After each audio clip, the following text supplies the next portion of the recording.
Hey there, thanks for tuning into Duckbricks. I'm Chris and welcome to another episode of Bionicle Fanon Reviews, the show where I review all of the fan-created, canonized Bionicle models. These were either canonized via the 2005 Rahi and Dark Hunter contests, or anything as recent as the TTV canonization contest, which are actually still ongoing. The model right here was canonized for the Rahi contest all the way back in 2005. This is the Artakha Bull, and of course there are many such creatures like this. So the Artakha Bull backstory is actually pretty interesting. This is one of the most intelligent Rahi throughout the entirety of the Matoran universe, and legend says that its intelligence is even higher than anything the Matoran could hope to achieve, hence why they are named Artakha Bulls, for being the only Rahi allowed into the Holy Land of Artakha. Right now, some of them have made refuge in the city of Metru Nui, and during the Vizirac invasion, the Rahaga noted that these Artakha Bulls are extremely hard to catch due to their high levels of cunning and intellect. The Artakha Bulls have evolved to the point where they actually use some tools. You can see this one's holding a spear-like tool right here, and beyond that, not too much is known about this mysterious and highly intelligent species of Rahi. But so, with the story aside, let's dive into the four major points by which I review models. Number one is posability. So can this hold the weight of its own weapons? Can I get it into cool poses? And can it support the weight of its own body? Number two is building technique. So is this just recycling stuff from the official sets, or is it actually trying some new things here? Number three is overall aesthetics. So generally, does this look good? Am I impressed with how it looks, or does it just look like a formidable animal in general? And finally, number four is believability in universe. So does this design make sense as a Rahi in the Matoran universe, and does it kind of match up with the backstory that's been given to it? And so without further ado, let's dive right into the review studio and take a look at the Artakha Bull. Alright, so here we have the Artakha Bull. This is one of the most intelligent Rahi species ever created, and as such, it almost looks like a minotaur or some sort of a semi-bipedal creature. You'll notice that the build of it is very, very simple. It's literally just using a Metru torso with some longer arms than the Metru Toa heroes, and attaching those to what's basically just a Rakshi spine with 4 pairs of Rakshi legs. So let's start off first with posability. So speaking of the arms, you basically have the standard articulation of any Toa Metru, but that comes with its pros and cons because of course it has this gear function, but you also can't actually pose the arms in one fixed place unless you're very careful with how you place the end of the spear here. If you have it kind of stuck in his foot, then you can kind of get it in some sort of a standing up pose, holding a spear up front, but without that, the arms will basically just flop around, and especially because one of them is much heavier than the other because the weapons are not weighted, you kind of just have this issue of one arm just awkwardly sticking forwards almost all the time unless you're careful with where you put the spear. For the head, it's very simple. You just basically have the Rahaga style of limb attachment here, attaching the head so you can go back and forth, pretty wide degree of motion here. It's just a Mata foot piece being used. And then for the legs, it's what you see is what you'd expect. You have the Rakshi legs here, which unfortunately can't really be bent further past the ball joints just because of the way the ball joints are mounted here, but you can get them at least forwards and backwards a little bit, and of course you can bend the knees as well, and the tips of the feet, so basically just standard Rakshi feet here. Nothing too crazy. The final piece of articulation that you have is you can actually bend the torso back and forth a little bit, so you can have him folded over like so, or fully upright in this position here, although of course this can kind of tend to hit the ball joint on the Rakshi piece, which makes it kind of annoying because this just keeps on flipping outwards. If you ignore that though, it poses basically as well as you'd expect, with the gear functions of a Toa Metru to boot. But the main thing I wanted to talk about here first is the building techniques. So this, as you can probably imagine, is honestly nothing too special. They basically just took Toa Metru Oniwa, took his body, took the upper arms, made them a little bit longer, that's really the only major change here, and gave him a spear. So the body and arms are basically just stuff you'd see in the sets. Even the legs are just the upper legs of the Toa Metru without armor pieces, so they do look a little bit awkward here with the exposed ball joints underneath. But the thing that honestly really bugs me about this is that this is an illegal technique. As you can see, these pieces right here are attached on bars to the regular Mata hands, which means that the position of these upper leg elements is actually forcing the black Technic axle here to be slightly bent. It's very much an illegal technique.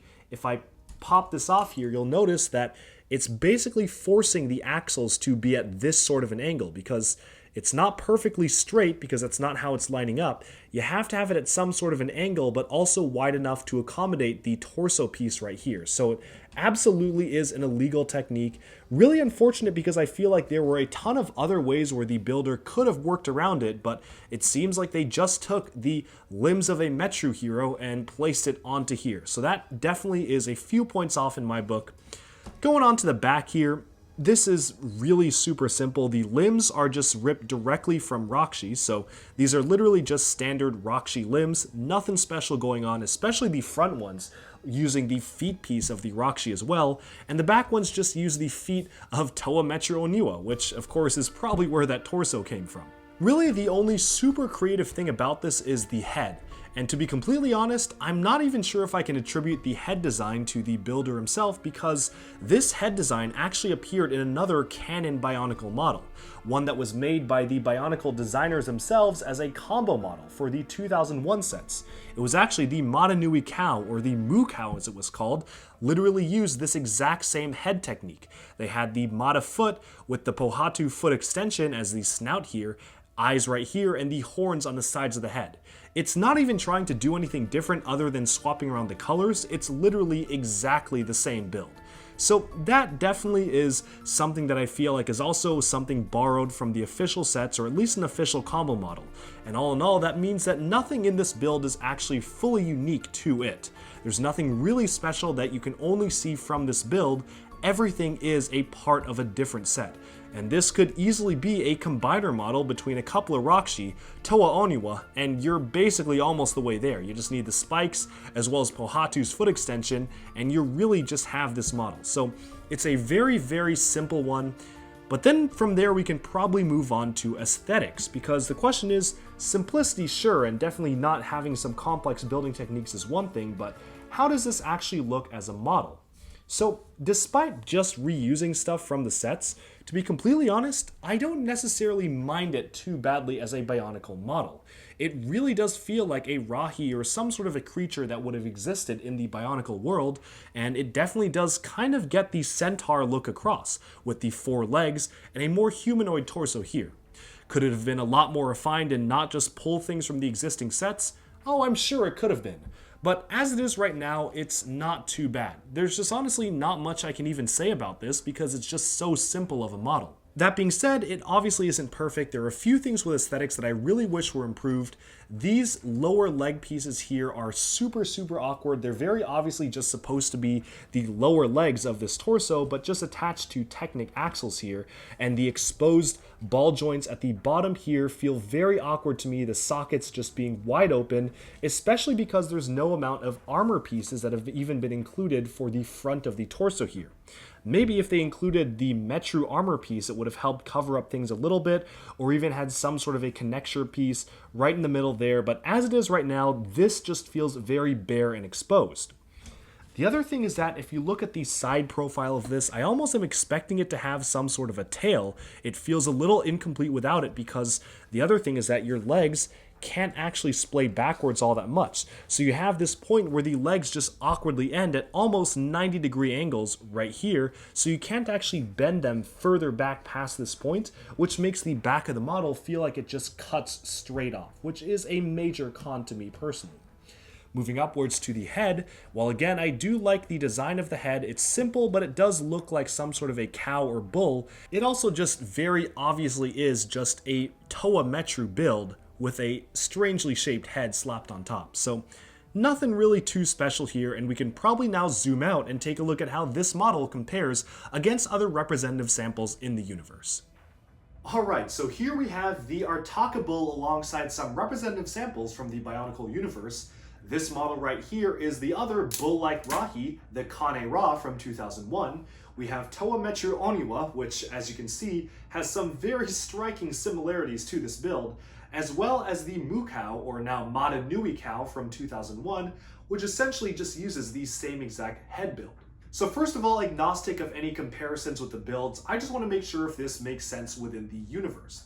And to an extent, I think it does. If this model was not given the backstory it currently has, with it being a highly intelligent Rahi and something that's very special compared to normal Rahi, then I'd be a little bit dubious, because it really just uses a standard Toa hero torso and just has some extra legs on it.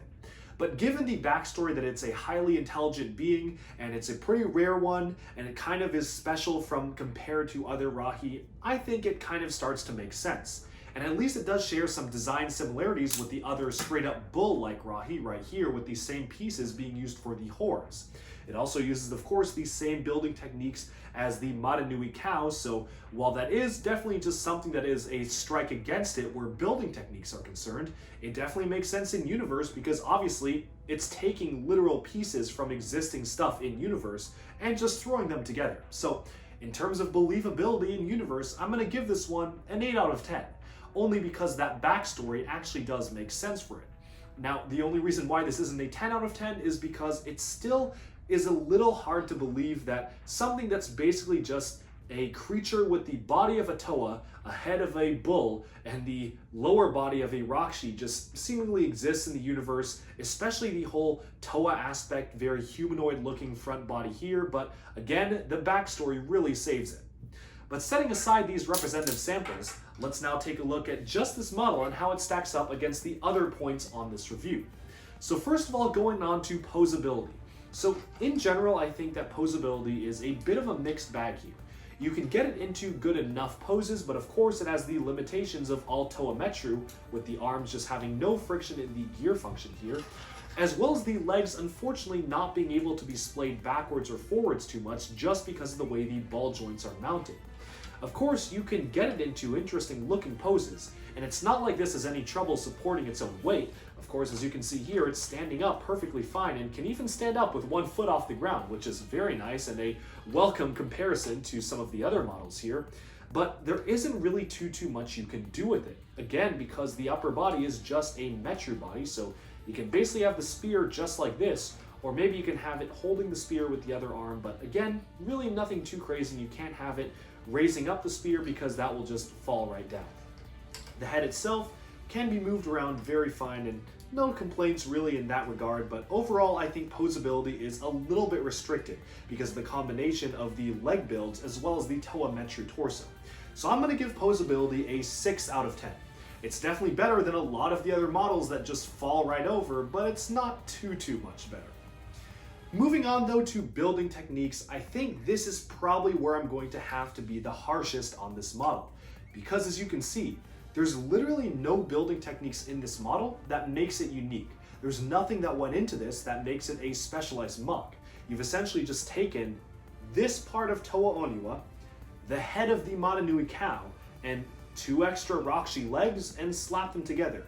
Nothing really special going on, and the one thing that actually is unique compared to other sets, which is how the upper torso is connected to the Rakshi body, is a very illegal technique that puts permanent strain on your Technic axles here. So that's definitely not really something to be applauded, and honestly I think building techniques here are probably the weakest among the canon models, which is why I'm going to give it a 3 out of 10 in terms of building techniques.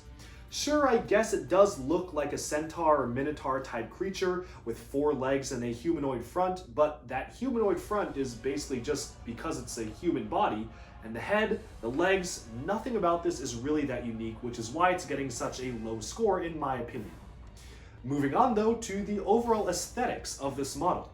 Now I think that it's a mixed bag as well, similar to the posability aspect. Some parts of it look alright. I like the way the head is built. I do actually quite like this head design despite it being just reused from the Matanui cow here. And I think that the concept of a centaur-like creature in Bionicle is actually a pretty unique one. I like the fact that it uses a staff, despite the staff being relatively simple. And of course, the overall idea of having this humanoid upper body with the more animalistic lower legs is definitely interesting. Then again though, because of the limitations in posability, you basically just have it cut off in the back. There you have these very awkward looking front pieces here that have no armor coverings and open sockets at the bottom here, which also look quite awkward for this model. And overall, again, some good things and some bad things. So I'm going to give it just an average 5 out of 10 in terms of overall aesthetics. It by no means blows me away, but it's not awful either. It's kind of just in between. But with that, we've summed up our review of the Artakha Bull. Let me know down in the comments below, what did you think of this model? If you've built it yourself, how's your experience been with the build process and the model itself? And I hope you enjoyed this video.